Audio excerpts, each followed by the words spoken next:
इस ठीक है, इस क्वेश्चन से हम लोग स्टार्ट करते हैं। ये जो क्वेश्चन सेंड किया है इसके अंदर बेसिकली फर्स्ट पार्ट्स के अंदर दो फोर्सेस कैलकुलेट करवाई हैं। एक इलेक्ट्रोस्टैटिक फोर्स।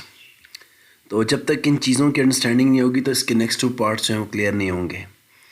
तो हमारे पास दो फोर्सेस कैलकुलेट करवाई हैं और बेसिकली उन्होंने बताया कि एक न्यूक्लियस है और न्यूक्लियस के अंदर we have two different protons. इनके दरमियान we have calculated A electrostatic force and B gravitational force. If you look at the values of these two forces, तो जो electrostatic forces है वो basically much larger है as compared to gravitational force. If we do analysis of values, तो ये 58 Newton है और ये बेसिकली 4.7 10⁻⁻35 न्यूटन है। होना क्या चाहिए अगर इस तरह की चीज़ है, तो इट मीन्स कि ये दोनों के दरमियान जो फोर्स ऑफ अट्रैक्शन है वो इनकी इलेक्ट्रोस्टैटिक फोर्स जो रिपल्शन उससे बहुत कम है। तो न्यूक्लियस को तो एक्सप्लोड हो जाना चाहिए। ऐसा ही है ना, मतलब ये कि प्रोटॉन्स को एक दूसरे को रिपल्शन करनी चाहिए क्योंकि अट्रैक्शन बहुत कम है एज़ कंपेयर टू रिपल्शन। इस जो ग्रेविटेशनल फोर्स है मैसेस के दरमियान होती है, तो ये फोर्स ऑफ अट्रैक्शन है और इलेक्ट्रोस्टैटिक फोर्स सेम जब चार्जेस होते हैं उनके दरमियान होती है, उसके हिसाब से उसको रिपल होना चाहिए। तो दैट इज़ वाई उसने यहाँ पे क्वेश्चन पूछा है कि suggest why there must be some other force between the protons in the nucleus. क्योंकि एग्जैक्टली आंसर लिखा हुआ है तुमने, force of repulsion is much greater than force of attraction. तो अगर नहीं होगा, ये तो फर्स्ट पार्ट हो गया तुम्हारा, इसने फर्स्ट बात की है कि अदरवाइज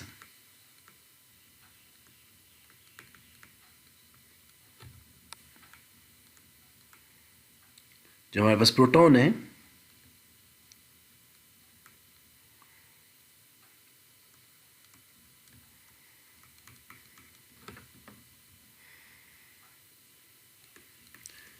मूव अपार्ट, ठीक है, तो मूव अपार्ट हो जाएंगे। तो इनको बाइंड करने के लिए स्ट्रॉन्ग न्यूक्लियर फोर्स होती है, जो कि एएस में हमने पढ़ा था, स्ट्रॉन्ग न्यूक्लियर फोर्स। तो इन और स्ट्रॉन्ग न्यूक्लियर फोर्स होती है और बेसिकली उसकी रेंज बहुत कम होती है, वो सिर्फ इनसाइड न्यूक्लियस होती है। तो इसी हिसाब से इसने सेकंड पार्ट पूछा है कि this addition force must have a short range. Short range का मतलब ये है कि इनको जो बाइंड करके रख रही है फोर्स, जिसका नाम मैंने दिया है कि स्ट्रॉन्ग न्यूक्लियर फोर्स,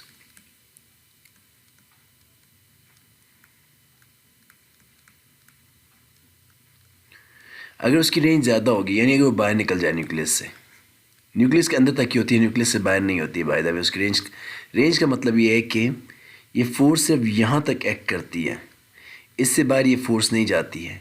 अगर ये फोर्स बाहर जाना शुरू कर जाए, शॉर्ट रेंज के बजाय इसकी लॉन्ग रेंज होगी, तो जो दूसरा न्यूक्लियस होगा उसके अंदर भी तो प्रोटॉन्स हैं, ये उनको भी जो है ना न्यूक्लियस को अट्रैक्ट करेगी, जिसकी वजह से क्या होगा कि जो बाकी न्यूक्लियसेस हैं वो एक दूसरे से क्या करेंगे, अटैच हो जाएंगे। ठीक है, तो लिखोगे कि it is short range, otherwise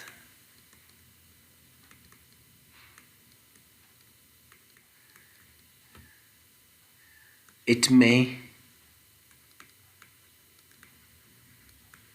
attract the other nucleus